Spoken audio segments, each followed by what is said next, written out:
Hello friends, welcome back to the channel. If you're new here, welcome. My name is Trina. Today's video is going to be my week 1 update for the hardest reading challenge you'll ever do version 2, as well as 30 books in 30 days. It's quite a chaotic first week, if I'm being honest, but I have some books that I enjoyed reading and also some books that were kind of mid, but it's still fine.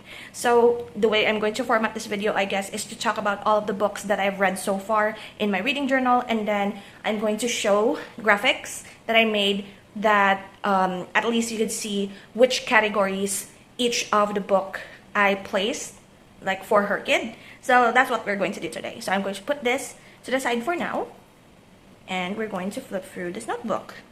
I've been loving the format so far of my new reading journal, so I'm just going to skip the yearly pages, and then we are here with July. So this is my cover for July. I actually made this first before I added this postcard. This postcard was given to me by my best friend, and when I saw it, I thought that it was like very much perfect. My best friend and I thought like the same color scheme for some reason, and she gave me this, and I decided to add it to the front there. So here are my actual reads.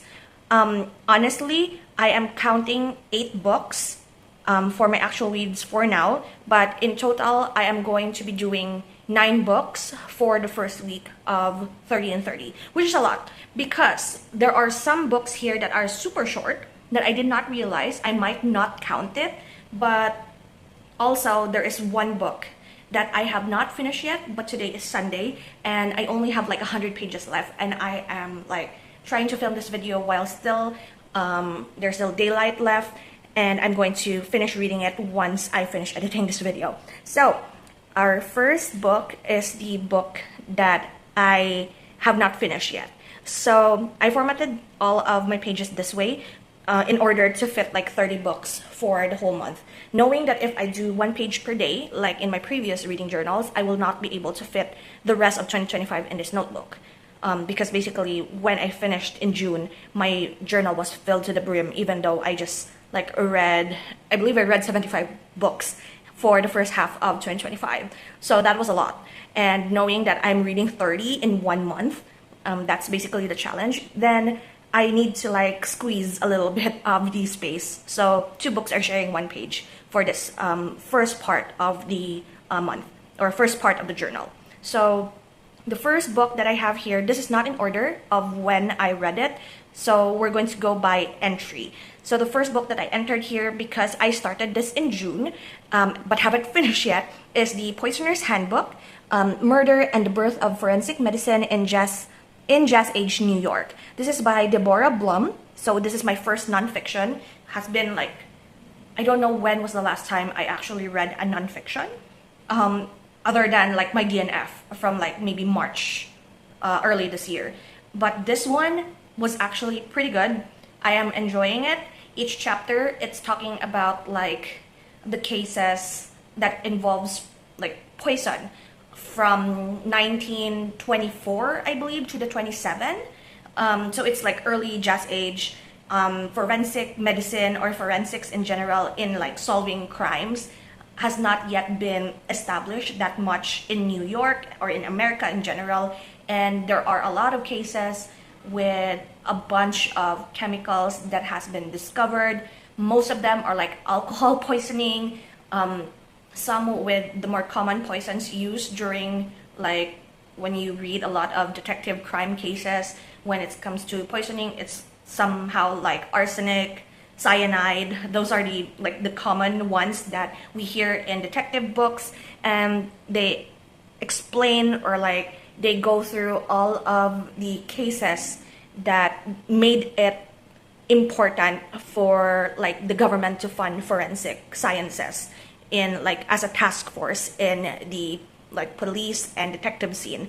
So I really was interested in it because I'm pretty bad at chemistry, if I'm being honest. Like in high school, I think all of the sciences I was pretty good at. Chemistry was my lowest grade, and it's kind of embarrassing, but that's just the way it is. I am not really good at chemistry, but somehow this book explained, maybe not necessarily like the very much scientific molecular level of explanation when it comes to how these chemicals are formed, how they these atoms react in order to create like this very dangerous poison, even though all of the like just one added molecule creates a very safe, simple, everyday thing or component into something dangerous.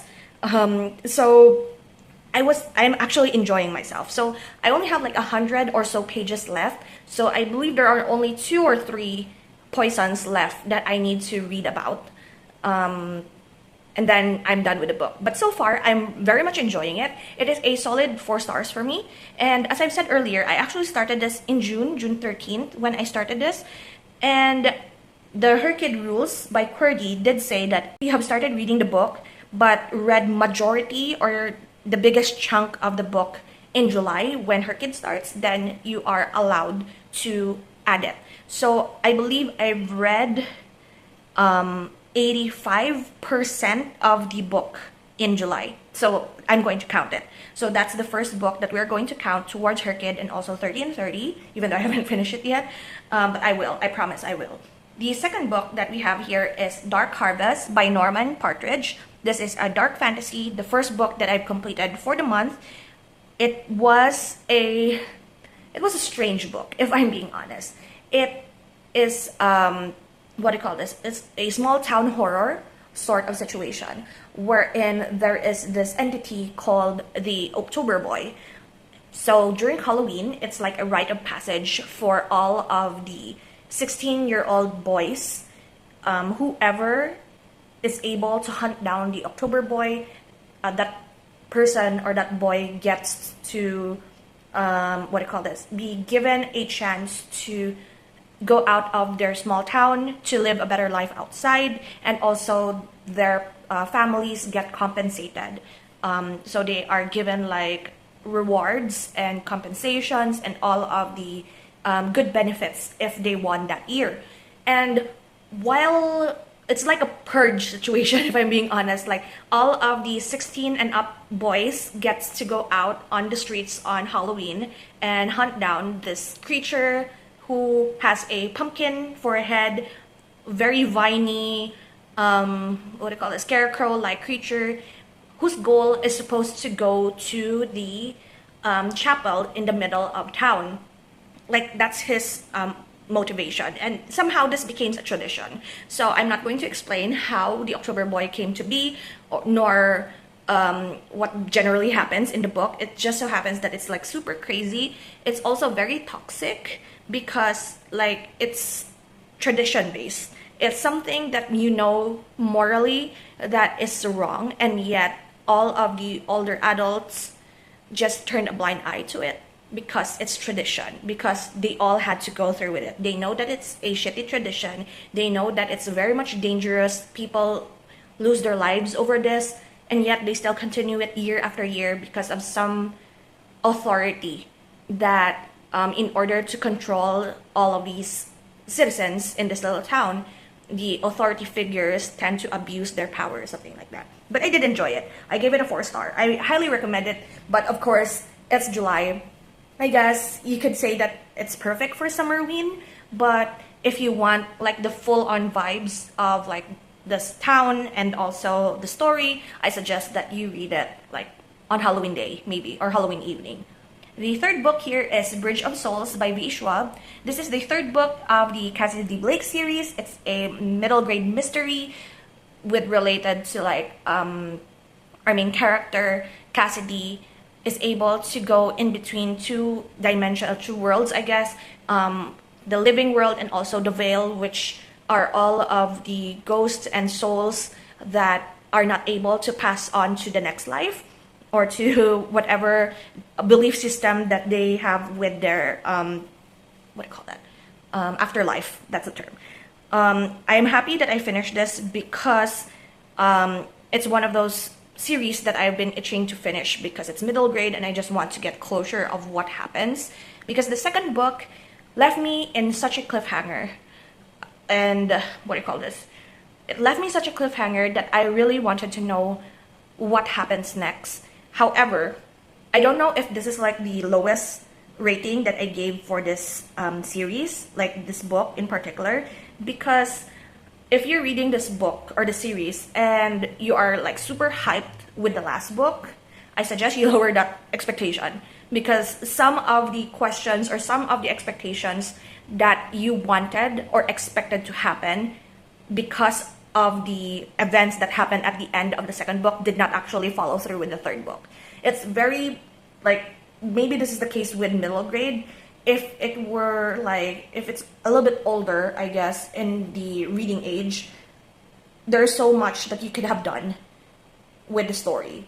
Somehow the third book is like, let's end this, let's just finish this book and be done with the series. It feels like that. But still, it's like, I don't know if I'm like that disappointed, but I'm like, it's fine. I gave it a 3-star because I love New Orleans. I love jazz, as you see with the other book that I read. I love the jazz age, jazz era, witchcrafts, I guess, or like voodoo, more on voodoo and food and music. It's just so interesting. It's such a rich culture that I'm very interested in. However, yeah, I guess it's kind of disappointing since I've expected so much from the second book. But still, it's fine. The next one we have here is Dwellers by, is it Eliza Victoria? This is a horror speculative fiction, and this is my first 5-star for the month. This was so good because it's somehow magic, but also, so it's fantasy basically. It's, how do I explain this? It is fantastical in a way because the main character, their family is able to like switch bodies. They're able to like leave their own body and their soul will inhabit another person through some sort of ritual.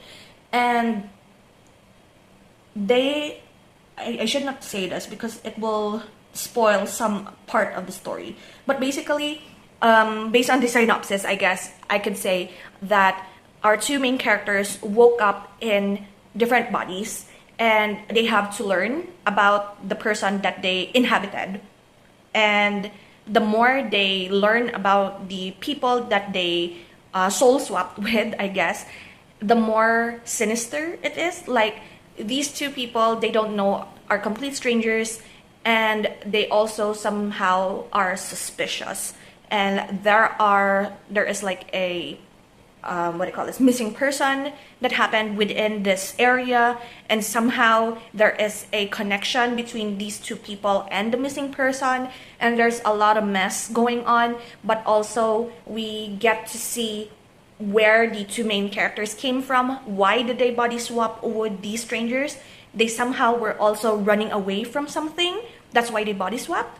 But yeah, it's more of like very much cultural in nature, very familial, like family trauma, as well as what else that will not be spoilery. I think that's the only thing that I could say about this. It's very much familial, very much trauma, murder mystery. The bodies currently are sus, and also their pasts are also sus. Basically, everything is sus. But it was interesting. I also got a lot of good quotes from this book, so I did highlight one of the quotes here because it really was, oh my god. The sad thing about pain is that you can't share it or pass it on, no matter how willing the next person is. No one can take agony away from you, no matter how many times the people you love tell you, I know exactly how you feel. You know they really don't. You suffer alone in the end. It's like very painful because one of the characters is like feeling quite depressed or guilty of something that they've done in the past. And yeah, it's like he is living in his head, something like that.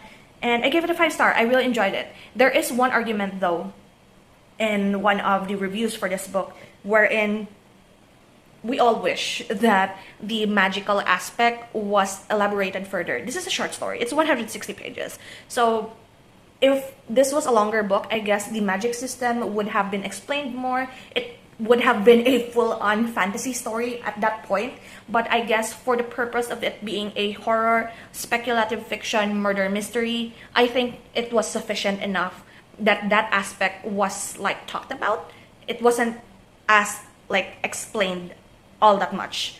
It just so happens like this family has this magic. That's it. That's all you get. So yeah, still 5 stars. Highly recommend it. The next one here is The Yellow Wallpaper by Charlotte Perkins Gilman. Now, this is the classic that I am not going to count, I think.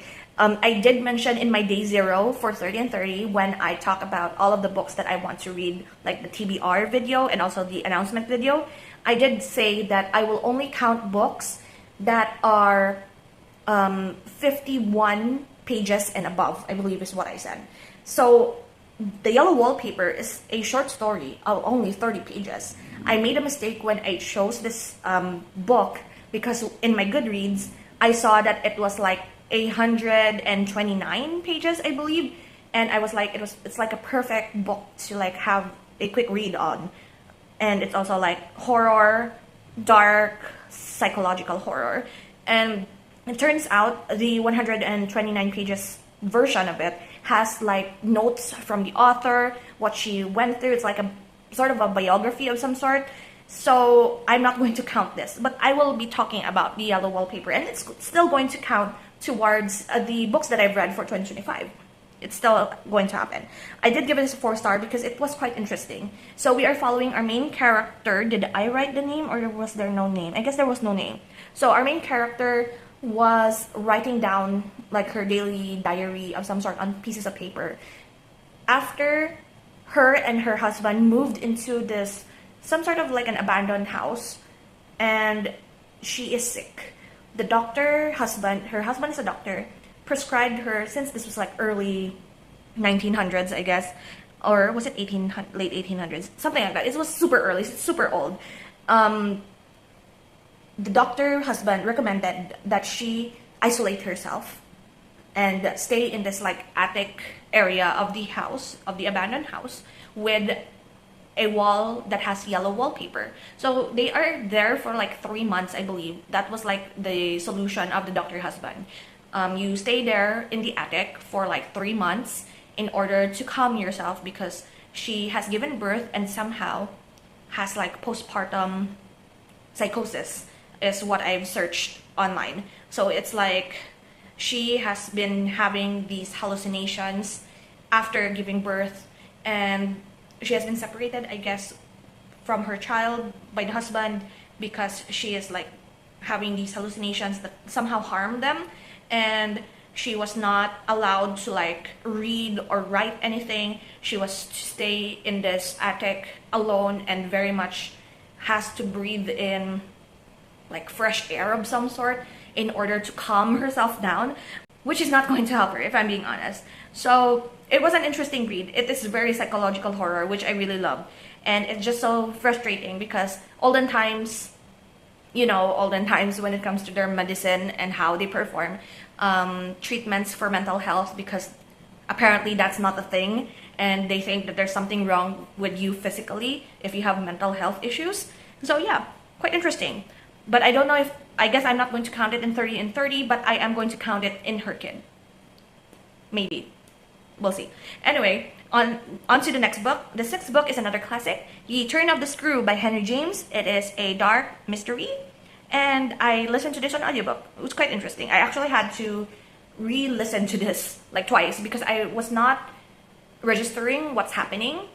So we are following our main character, who is a governess for these 2 kids. And during her stay there, she starts to see 2 figures. I don't know if like she believes it's like a haunting of some sort, of I forgot what the relationship was.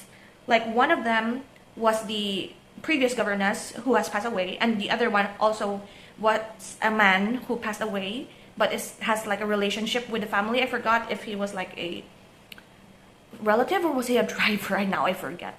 But I had to like listen to the audiobook while reading the book so that I could absorb what's going on. But still, this book is like classic unreliable narrator. You don't know if the narrator is like sane or not, so it's a very much ambiguous. It's pretty much like, is it all in her head, or is she really being haunted by the ghost of these 2 people? Because she starts seeing them around the children and tries to protect the children, but in a way she's also harming her wards.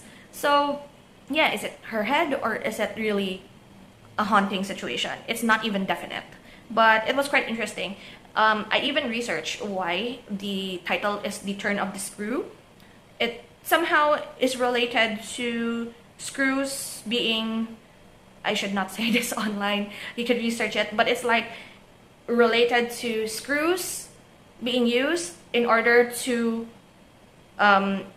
cure your mental health, and it's basically gruesome. These two somehow that have the same like mental health themes and the wrong way of treating them because they don't know what they are actually treating. So yeah, these two classics. Gave this 3 stars. Next is another classic. We have 3 classics all like together, I guess. Next is The Honjin Murders by Seishi Yokomizu. This is the first book in the Detective Kosuke Kindaichi series.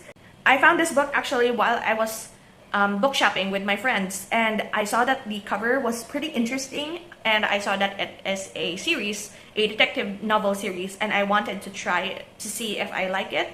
If I like the first one, I'm probably going to get the others. And yeah, so far it's quite interesting. So we are following the family actually.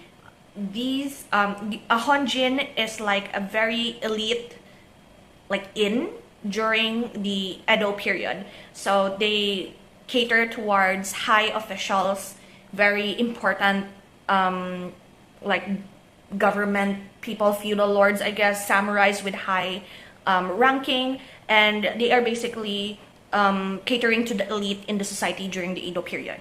And when I guess those that system has been abolished, the feudal system, I guess, they still kind of retain their status, but they are not catering anymore to like those types of people. They are more open, I guess, to other people. Now, this family has 3 sons and a daughter, and the eldest son is getting married.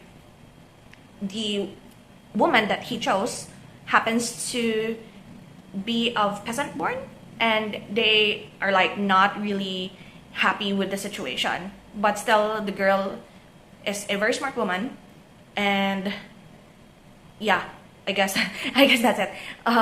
So they are to be married, and there are a lot of elements that I don't think I could explain, other than the book is presented in a way that introduces you to all of the characters and then introduces you to the murder. The murder is of, I don't know if it's like said in the synopsis, so you can skip this if this is spoilers, but the murders is of the couple, the newlywed couple. And then the uncle of the girl, the one that took care of her, knows Kosuke Kindaichi and told him to come over and investigate the murders and to see what really happened. And there is a suspicious person that happens to go by the Honjin while the murder took place, and everyone was like pointing fingers at this person. Who is this person? Where did he go? Is he still hiding? Is he really the killer? Something like that. And the case, I guess the writing style, the way that it was written, was really setting you up for a plot twist. I guess that's the only thing that I think that knocked out a few stars for me, because you expected it to be a plot twist.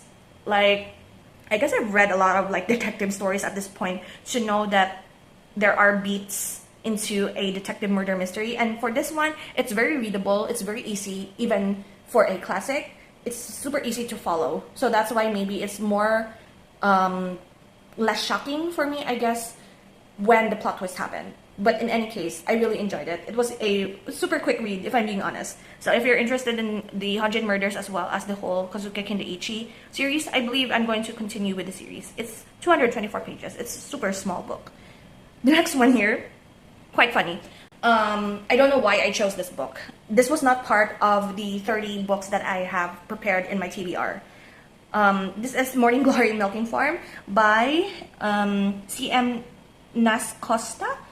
A Cambric Creek #1 series. It's basically smart fantasy that is also comedic. And I'm like, my entry here, hear me out. If Shane Top from Smosh can say he read it, then I can too. This one is a romance between a human girl and a minotaur. I guess that's the whole thing. No need to talk about any more of it. The romance was kind of, like, I say the romance was cute, if I'm being honest. They were cute together. Like, the Minotaur was like very much handled everything correctly, if I'm being honest. Like, he is okay for a, what am I saying? But anyway, it was a cute romance. That's all I'm going to say. If you do not include all of the smut scenes, the story, the progress of the human girl, from not being able to land a job or like looking for a job to what she is at the end of the book, her growth, her progress was good. It was good. Good for her. Like, last part, good for her. So I give this a 3 stars. It was okay. The last book that we have here is Fever Dream by Samantha Schweblin. This is a dark mystery horror that at first I did not understand until I did. This was so difficult. I guess this day was so difficult for me to absorb a book, but this, we are following a conversation between, what was her name again? Amanda? I guess this was between a conversation between Amanda and David. Amanda is the neighbor, I guess. Yeah, Amanda was the neighbor of David and Carla. Carla is the mom. And Amanda moved in next to them with her daughter Nina. As you can see, I am forgetting what's going on here. But at the beginning of the book, we know from the synopsis that Amanda is going to die. And she has conversations with David, and I can't say anything further than that. This book, you have to, I guess you have to read it twice in order to understand like the subtle hints of why things happen. Because in my first pass through all of the like narrative and the conversations in the book, as well as the instances before tragedy happened, I did not understand it. But my second pass of the book, I understood it more. So I don't know if I'm going to like suggest this book or not, or recommend this book, but I did give it a 3.5 star at the second pass. Like the first pass, I think I gave it like a 3, but 3.5 at the second pass. I understood it more, but I don't know what to say more about it, less to spoil you guys. So those are the 9 books that I have finished or would finish in the first week of 30 and 30. I'm pretty pleased with the progress, actually. I do have like a couple of books here that I have listed down. So that's going to be my TBR. I'm going to do the Her Kid prompts first, and then we're going to do our TBR for next week. I guess that's how I'm going to format these videos, like my Her Kid and 30 and 30 updates. We're going to go through all of the books. I'm going to discuss which prompts the books will fall into, and then we're going to do a little TBR for the following week. So I'm going to quickly put up on screen all of the graphics that I made. I'm just going to run through them. So the first category that I have entries for Her Kid, I think I'm going to put my Her Kid board here, because I did not create another board, like a bingo board for like the graphics. I only have this. So the first one we have here is By the Hundreds. So reading books based on like the page numbers. So for my 100s, I did enter Dark Harvest. It has 169 pages. And once I finish with the Poisoner's Handbook, I'm going to put it at the 300s. So it has 319 pages. So I have completed 2 out of the 7 prompts for this category. The next category is subgenres. So for subgenres, I did put in horror. I will be doing horror with subgenres of these couple of subgenres that I've added. I don't know how many actually I need to read for this category, but I think I'm going to do 6 or 7. So I have speculative fiction for the subgenre of horror. I added in Dwellers. The next one is award season. So I have 2 here. I don't know how many I'm going to read for this as well. I know that I need to read like 2 for winner, 2 for finalists, and I think 2 or 3 for nominees. I'm not sure. But I do have here Dwellers Again, which is the winner for the Philippine National Book Award of 2014. And then I have Fever Dream, which is a finalist for the International Booker Prize of 2017. So I have 2 out of the 7 for this category done. Next is the spooky creatures. So I have Bridge of Souls for ghosts, and then I did add Morning Glory Milking Farm here for other creatures, even though it has like vampires, the Fae folk, and a lot of like other fantastical magical creatures. But of course we have our main love interest as the Minotaur, so I am adding it to other creatures. I could probably have other like Greek mythology related books for this, but I'm just going to add it there. I've read it, I'm going to use it. The next one here is animals. So I only have farm animals here for Fever Dream. Basically you could do you could add 1 book to 2 prompts. So I do have farm animals for Fever Dream. In that book, there is a mention of a horse and a duck. The duck somehow is more key or more important to the story than the horse. But they have like roles, like reasons why they are in the book. The next one here is I will choose a prompt or like a category from the first Herkid bingo board, and I actually chose name. So I have my username here on YouTube, and I did choose the turn of the screw here. So I completed 1 out of the 8 letters for this category. I could have added the last name of my user, which is Kudo, because I guess back in 2016 or maybe earlier than 2016, I'm not really sure when I made my username, but I am obsessed with Detective Conan, the anime. So that's the last name that I chose for my avatar that time. So I stuck with it until this time. It's almost like 10 years of my username, so it's fine. Next is disability rep. I did put the yellow wallpaper here for postpartum psychosis. We only need to read 5 books with disability rep, so I might change it. Like if I complete all of the 5 books and then I read another book that has like a more prominent main character or character that has a disability, I will probably replace this book. But for now, I'm going to keep it there because it's a novella and it's like 30 pages, so it's like unfair. I think it's like unfair. So I will just put it there as a placeholder for now, and I'm going to change it once I have something else to replace it with. I am not, however, going to put the turn of the screw here because when I searched it, so for the rules of Herkid, the disability rep, you have to have like confirmation on what the disability is with like the main character, and you should not assume based on like their behaviors and such. I searched online whether or not there is some sort of mental illness when it comes to the turn of the screw, and all I see is like hysteria and schizophrenia, but there's nothing really conclusive. Like it's not like stated by the author or confirmed by historians or whatever like that. So I'm not going to put it, which is sad, but I'm not going to put it. Next here is Around the World. So I have 2 entries for this. I'm going to use the Bridge of Souls again because it's located, the story happens in New Orleans, North America, so I'm going to do North America for Bridge of Souls.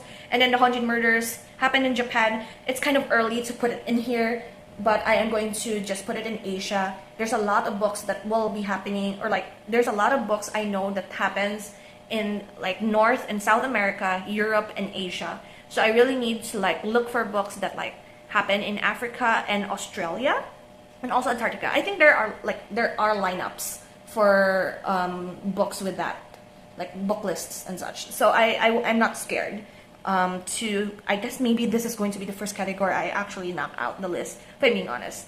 And then next here is translated books. So we need to read 5 translated books. I'm going to also put Honjin Murders here for Japanese. It is a Japanese translated book. However, for each of the book that is part of this category or this prompt, it needs to be different languages. So for now, I have Japanese, which is like the easiest one, if I'm being honest. So I might get like a Korean translated. I would love to have like either a Spanish or I guess Spanish translated, Greek, and maybe a Chinese translated. Those are like my options for now. And then the last one that I have here is nonfiction. I'm still going to put Poisoner's Handbook in here as my first nonfiction. This is going to be difficult for me when it comes to nonfiction because I need to, the rules say that you need to read different types of nonfiction books. And this, I guess, is like history, but also like medical field. This is very medical field, like history of it, which are like the only books that I'm interested in for nonfiction. I could probably read a biography, or yeah, a biography, a memoir maybe. I could also read a, what I call this, like, I really wanted to actually read John, was it John Green? Everything is Tuberculosis, but I don't know if it's like so close to what medical, oh my god. I need to look up on that. But I really want to read that book. I don't know if it's going to be okay to consider that, because this one is more history in medicine, while everything is Tuberculosis is more of, I don't know if it's more modern. I have not read it yet, so I don't know. But yeah, that's going to be a problem for another me, for the future me. So those are the categories that I have been able to put down titles with. So I don't have anything here at the back. So everything in, let me zoom you out a bit. Everything with the yellow highlighter is going to be marked as a July read here so that I could know when I finish a certain category. So I did color them in. Very pleasing for me. So yeah, we're going to proceed with the TBR for next week. I have chosen 6 books for the following week, so, or the current week actually, when this video comes up. So I do have here 2 Eric LaRocca books, Everything Darkness Eats, as well as At Dark I Become Loathsome. I did read a little bit of At Dark I Become Loathsome, and it's kind of like, for me, it's kind of, I don't know what I feel about this. Like, there is a problem when it comes to Eric LaRocca books, because it's either you love it or you don't love it. The first book that I've read from them was, I forgot what the title was, but I'm going to put it on screen if I remember. But I really did not like the progression of that book. Like, I loved the first part, the part of like the serial killer turning the bodies of their victims into art, or like mimicking famous statues and art pieces. But the ending was like, it turned into sci-fi, and I'm like, I'm not going to deal with that anymore. So I do have 2 of them, of their books here. I don't know if I'm going to love it or not. But I know that Everything the Darkness Eats is kind of like well-loved. So I'm hoping that this is going to be okay. I'm going to do this first and hope to God that I am not going to get a reading slump. But I'm in the middle of this one. The next one here is The Mist by Stephen King. I believe this is like their short story. Curse Bunny. Who wrote Curse Bunny again? I will put the book on screen because I forgot to put the author name. I'm sorry. But that is one of in the TBR. The next one is Felix the Shark by Scott Cawthon. This one is the 12th book in the Fazbear Fright series. I want to finish this because I might even add... Should I add? I don't think I should add the last part, which is the Stitch Wraith, because each of the stories, each of the books, each of the 12 books has an additional chapter at the very end, which is part of the Stitch Wraith story. So we have 12 chapters because of the 12 books in the series. And it's not a standalone book, so I don't think I should count that as part of like the 30 books that I'm reading for this month. Now I'm kind of disappointed in that, but I'm going to finish this book. I'm hoping it's a series that I'm going to finish. I did add a stretch goal to finish 10 more series. I've been starting a lot of series this year, so I want to finish more from my backlist before I add any more, and this one is one of them.